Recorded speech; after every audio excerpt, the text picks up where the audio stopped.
So, Gir cows are the Indian desi cows. You have three types of animals. You have buffalo, you have Jersey cows or the Western European cows, and you have the Indian indigenous cows. So, Gir cows are they're one of the Indian breeds. From Gujarat. They come from the Gir jungle of Gujarat. So, their milk is said to be more nutritious. It is full of proteins as compared to the other cows, which is a Jersey or buffalo. So why should we have their milk? Because milk is generally had for protein because protein is very high. Now in one protein chain there are 77 peptides. 77 ppp makes a protein. In a Gir cow or a desi cow milk, all those elements are peptides. In a buffalo or Jersey, you have heptadine plus peptide.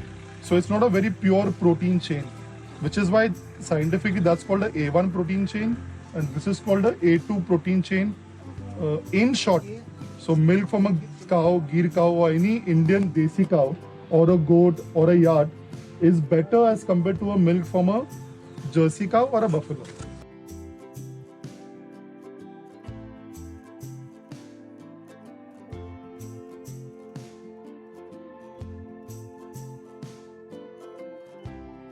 I also saw that the cows drink buttermilk. So why do they drink buttermilk?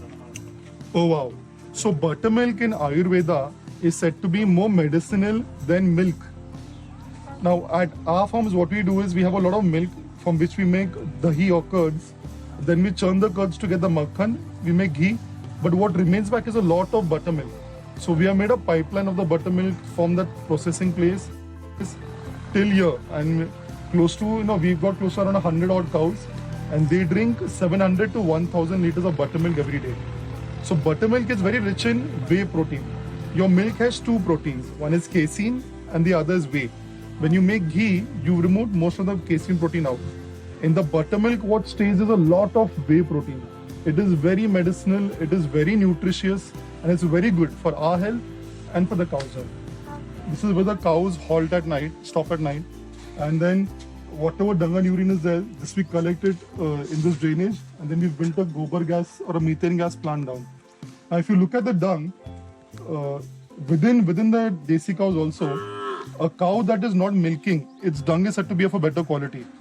So, if you look at this dung, it's in a block format. This is more well digested. This is from a cow that's not milking. If the cow milks, the dung falls in a semi-liquid, semi-solid kind of a thing, which is very acidic in nature. Now, your soil also has a pH. And if you put that dung, that's acidic, so it spoils the pH. This is very well digested. Second is, if you see the flooring out here, it's slightly golden in color. If this was a buffalo or a Jersey cow shed, it would have been more blackish in color. So this is because these cows have a hump, and in the hump they have a nerve called as Surya Ketu Nadi, which gives it its golden characteristic properties to its milk, to its dung, to its urine. Urine is reddish in color. Also, these are very good ruminants. They eat their fodder and they remove it again and chew it, keep chewing it. So effectively what happens is the dung is very well digested, the food is very well digested. Shed of a buffalo, it would have smelled very acidic or very pungent by now. But here the smell is, it's like a soil smell. It's pleasant. So these are very good ruminants. They digest very well. They're dung. 1 gram of these cow shed of the desi cow dung and a gram of a Jersey or a buffalo, if you do the analysis, the number of bacteria multiple times more as compared to Jerseys or buffaloes. Within the microbes, you have beneficial microbes and you have pathogens, the harmful bacteria. Here the beneficial microbe count is extremely high as compared to the other cows. So there's a lot of difference. These cows give you very less milk. They would give you 3 to 4 liters of milk in a milking session. A Jersey or a buffalo gives you 10 liters, 15 liters, 3 to 4 times more than these. But this milk is more nutritious than that. No way comparable. Even for the farming, their manure is more rich in biology as compared to buffaloes, Jerseys. And we share this with a lot of farmers who keep coming over, that you cannot look at a cow from a dairy objective. So it's never milk. It's a part of a more holistic ecosystem called farming. So the main products of a cow is actually its dung, its urine, which we use for farming, and then treat the milk as a byproduct. Whatever you can make from it, good. So if it's a male, it's a female, it's gone old, it's not milking, all these problems really don't matter. If your objective is macro, is farming. We've got 3 buller carts. We use them there for all the heavy activity, pulling the loads. We use bulls, and the manure and urine is our main objective.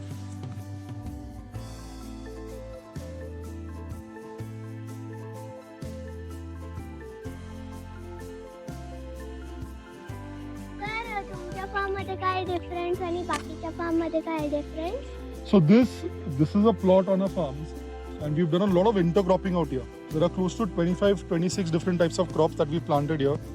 Now this is in contrast to what people follow, which is monocropping. Everywhere with the other farmers, they grow only one crop. It'll only be sugarcane, only wheat, only grapes. So as against that, we've planted different crops. The way we've done it is every 30 feet we have trees that grow big, like tamarind, like mangoes. Between them, at every 15 feet, we have trees that grow smaller, like nimbu, like peru. And then between the 15 feet rows, we have seasonal crops like this, harbara, groundnuts, wheat. So intercropping, when you have different types of root systems running parallelly in the soil, they increase your fertility in the soil. They increase your biodiversity of your organisms in the soil.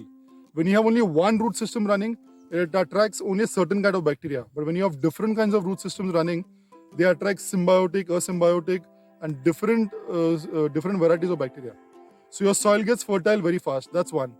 Second is, if you have only one crop, it is more susceptible to insect attack, pest attack, fungal attacks. When you have an ecosystem running in the farm, then you have different birds sitting on different trees. We've got big trees, medium trees, small trees out here.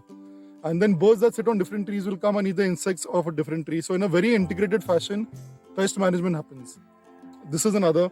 If you look at a marketing angle, if I have only one crop and that one crop doesn't give me a good rate at that point of time, it's a risk. When I have 20-25 different types of fruits in my farm, I can go to the same customer with a basket of fruits. You as a customer would take only 10 kgs of mangoes or 5 kgs of mangoes. But if I give you 2 kgs of papayas, 2 kgs mango, 2 kg. So even on a marketing side, this makes more sense. Personally for us, we started off by doing a lot of monocropping, then did 4 to 5 intercrops. But now our objective is to create a food forest. We want to grow 20, 25, 30 different kinds of trees in the farms, and them being self-sustainable. So what is the difference between GMO, hybrid and local seeds? So your old seeds or traditional seeds, which were heirloom or indigenous in variety, they are the actual seeds. Now to increase production, a lot of science has come in, and now you have hybrid seeds which give you more production. But the problem is then they are also susceptible to a lot of insect attack, pest attack, and in effect you've got to use a lot of chemical sprayers on them to control them. But your old seed varieties which were heirloom, which were indigenous, those are very good. They give you less production, but the medicinal value in them and the nutritional value in them is much higher. For example, if you look at wheat, modern wheat gives you a lot of production, but it has a lot of gluten content. Gluten is something which your body cannot digest. The old wheat variety was called emmer or khapli. It has very less gluten. Your body can digest it. Gluten is not good. Correct. So like this is in wheat. Similarly, if you go in, let's say if you come in groundnuts, we're growing groundnuts out here. We're growing an old variety called as Ghungru Shengdana. It's small shengdanas. The hybrid ones are very big. Peanuts. Correct, peanuts. The hybrid ones are very big, but they're made for oil. They're not made for, not so much for eating. So we're growing old variety of groundnuts called as Ghungru Shengdana, old variety of limbu called as Kagzi limbu, old variety of wheat called as khapli wheat, old variety of jawar called as Dagdi jawar. So whatever we're growing, it's all the old heirloom varieties. What about GMO? No, we avoid GMO. GMO give you more production, but you've got to use chemicals to control the pest. So they are lab grown? Yeah, they're lab grown. The lab grown, they're modified. The genes have been modified. For example, if you look at the papaya out there, we have male and female papayas. These are the indigenous varieties. Only the female will give you fruits. if you look at the hybrid ones, each papaya is a female. Each papaya gives you a fruit. They are self-pollinating. They don't even require honeybees for pollination. Okay. But then if you look at the fruit, they are seedless. These have seeds in them. So it's a different science only altogether. So what's the full form of GMO? GMO would mean genetically modified organisms. Oh, okay.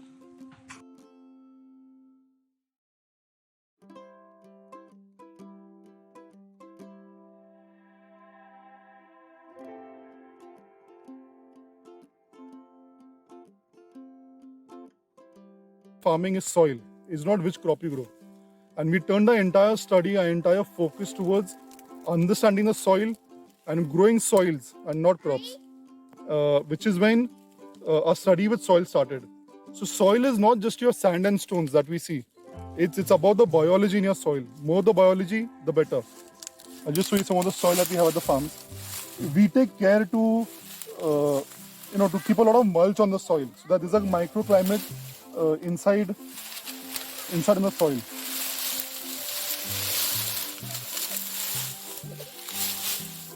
So this is a soil structure. No, this is your objective, to have as many as centipedes, millipedes, ants, different kinds of bacteria, earthworms. So the more you have this micro life in your soil, the better is it.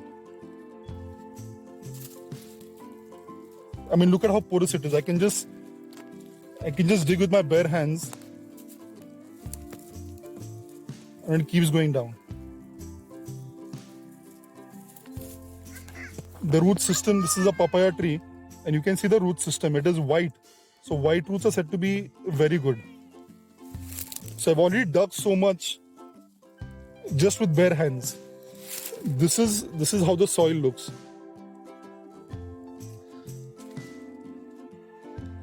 So they say a teaspoon of soil has more microbes than the entire human population in the world. So it's extremely rich in microbes. And I've heard about Indian soil also. It has the highest number of microbes in the world. Is that true? Correct. So these soils are very fertile. Why microbes? I'll just give you a parallel. The reason people use chemicals is because they are available in a ready format. Now, the plants also require nutrients. They require NPK and the other micronutrients. All these nutrients are all there in the soil. The only problem is it's not available. It's not in an available format. It's in a non-available format. So soil has everything that a plant needs. Like for example, we cannot eat the wheat grain. We can eat bread, but there's a process of converting the grain into bread, which is, doing the art of it and then making the bread out of it. Similarly, out here in the soil, all the nutrients are in a multivalent form. So potassium is in a divalent form, boron and all are in a multivalent form. And the plant can uptake the nutrient only in a monovalent form. And that which converts it from a multivalent form to a monovalent form is bacteria. So a potash bacteria would convert the potash, from a multivalent form to a monovalent form. So you need bacteria to convert the unavailable nutrients in the soil to a available format.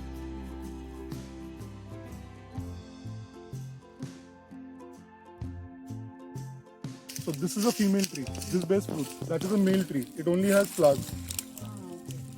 Nobody grows this anymore. Now the variety that people grow is a variety called Taiwan 786. Each tree is a female. Each tree bears a fruit. And it's self-pollinating. Here you need a honeybee to come, sit on the male flower, sit on the female flower, then the fruit bearing will happen. There it is all self-pollinating. They don't require honeybees or anything. And asai. So obviously when I'm doing something in a hybrid format, if there are 1,000 trees here, each tree is giving me production. But in an organic thing, let's say 50-50% is the male-female ratio. So my production drops then and there by 50%. So does it mean that you get double the rate? We should get double the rate to at least sustain it. Correct.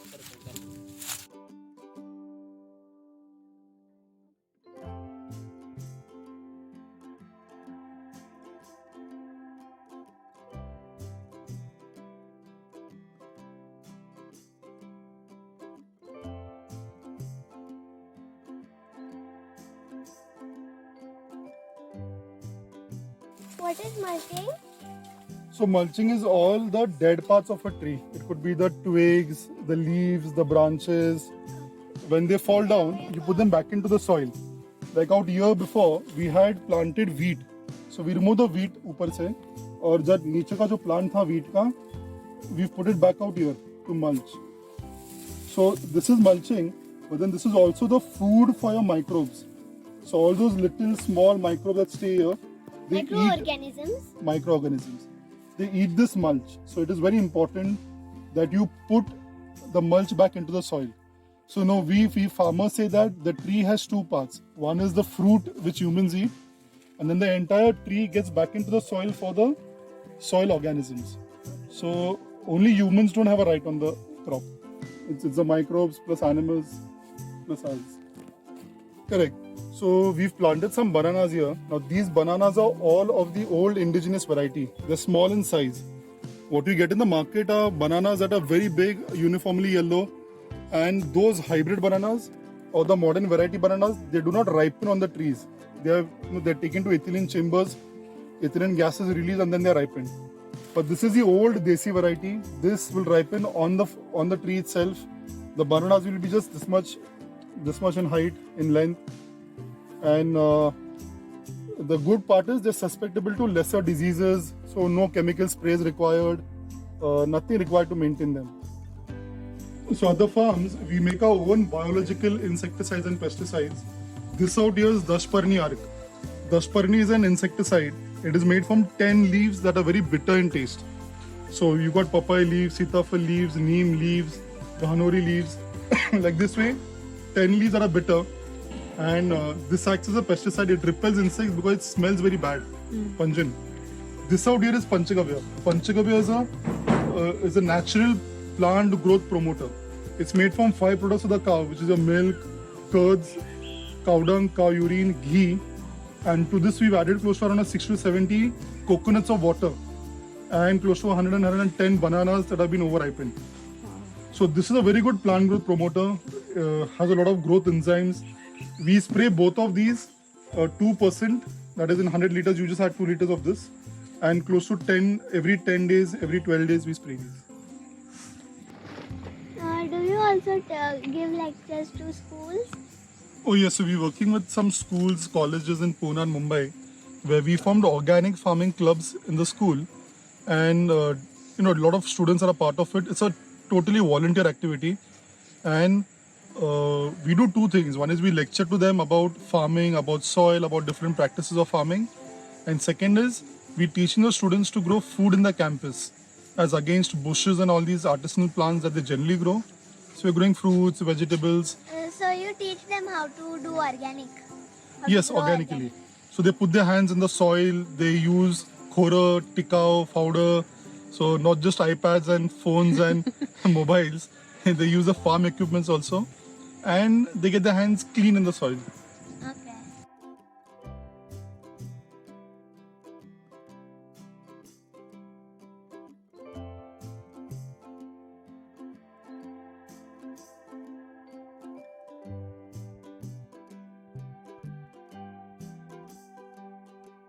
So we grow a lot of wheat at the farms. It's an old variety of wheat. It's called emmer wheat or khapli gehu.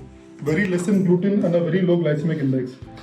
Now when the wheat is ready, when it's harvested, we make atta out of it. Now the process of even making the atta is totally traditional. So we've got these old stone grinders, and then you've got a small motor attached to this. The wheat is put from the top and it is grounded by the stone. This is covered, right? This is covered by these. We made these stainless steel cases, but it's all stone grounded. So, again, wheat grown organically at the farms and then grounded again out here organically. The traditional process. So this is a wooden press ghana that we have. We're growing an old variety of groundnuts at the farm. It's called Gumru Sengdana, the variety's name. It's not the modern or the hybrid Sengdana. And then that we put out here. In this one ghana, I think close to around 12 to 13.5 kgs of groundnuts fit into this. Now this out here is a wooden press. And this total thing below is pure stone, the old stone that we had. So this is all stone and this is wood. So stone pressed or wood pressed. And There's no refining, unlike the industry processes. It's all done organically. So the growing is organic, no chemicals, no insecticides, pesticides will growing the crops. When it comes to processing, the processing is in the old traditional methods. No high-speed machineries, no preservatives, no additives, no fillers, no binders, no coloring agents, nothing of this.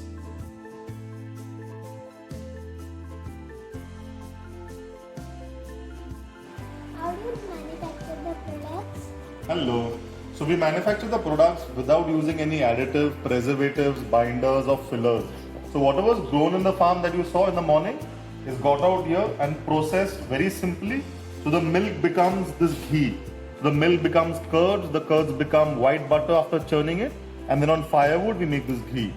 Then we also have honeys that are raw, unprocessed, unrefined, unheated. Then there is the herbal ghees that we have. We grow some herbs on the farm organically. We mix it with our ghees in the Ayurvedic tradition and make some herbal ghee. There are some laddus that we make on the farm, fresh, with some farm-made jaggery and sesame. Then there is turmeric powder. There's raw turmeric grown, which is processed the traditional way on stone. And then there is the wood-pressed oils. In the farm, you must have seen the wood-pressed churners. So this is the wood-pressed oil made out of Indian indigenous peanuts. So basically, in short, all the products you see are made without any additive, preservatives, binders or fillers, and they're kept 100% through an origin. So everything is organic? Yeah, everything is organic, right from the growing to the processing stage. Okay. Is cultured ghee? So Snehal, cultured ghee is ghee that is made the traditional way. So you take milk from an indigenous cow, then you boil it. After boiling, when the milk becomes room temperature, you inoculate the milk with curds, fresh curds. That is lactic acid bacilli, which you must have learned or you will learn in school. Then the entire milk turns to curds overnight. Then between 4 a.m. to 6 a.m. in the morning, that is Brahma Muhurat, you take the curds and you churn it to get white butter. What remains is buttermilk, which we give to the cows, and the white butter is taken, which is known as makhan in Hindi, and melted over firewood to get the ghee. So this ghee undergoes 5 samskar or 5-step processes, and that's why it's called cultured ghee. Culturing is inoculating the milk with lactic acid bacilli. So this is the only ghee that melts below human body temperature. So is cultured ghee organic? Yes, cultured ghee, the milk is organic, the process is organic, but culturing is the age-old process of making ghee. So nowadays how they make ghee is by taking milk, boiling and removing cream and melting cream. But that is not the right way of making ghee. The age-old process which Ayurveda teaches us is to culture milk with curds, churn curds and then make ghee out of the white butter. It's very healthy for you. Make your oil? So the oils we make are all wood-pressed oils. So what do you mean by wood-pressed? So this is a wood-pressed groundnut oil. So the groundnuts are grown on the farm, which is organic. The variety of groundnuts are Indian indigenous. They're called Ghungru variety. Local. The local variety, very right. Those groundnuts are taken without shell and then they're put in a wooden churner. The wooden churner moves at a very slow pace, RPM, rotations per minute, so that the oil doesn't heat up and it doesn't destroy the nutrition. Then the oil is then removed. Only a cloth is used as a strainer and that's about it. This is pure wood pressed groundnut oil. It has a little fiber which is good. It ensures the oil doesn't stick to your gut and it is digested well. This is wood pressed groundnut oil.